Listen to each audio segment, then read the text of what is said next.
वळूयात पुढल्या बातम्यांकडे।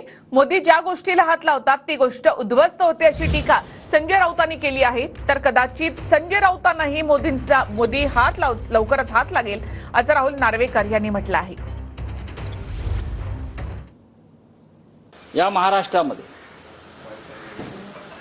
छत्रपतींचा असा अपमान कधी झाला नव्हता। औरंगजेब मोगल राज्यांनीही अनेकदा हल्ले केले आमच्यावर, पण छत्रपतींचा असा अपमान मोगल सरदारांनीही केला नव्हता किंवा त्यांच्या राजांनी केला नव्हता। आग्र्यातून छत्रपती स्वाभिमानानं सुटून बाहेर आले, पण आपल्या राज्यात त्यांच्यावरती ही वेळ आली कोसळून पडण्याची।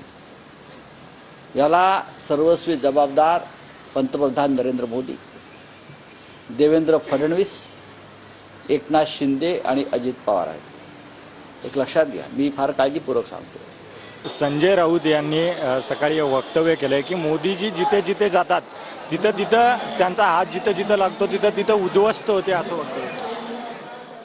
कदाचित संजय राऊतांवरती पण हात लवकरच हा लागेल।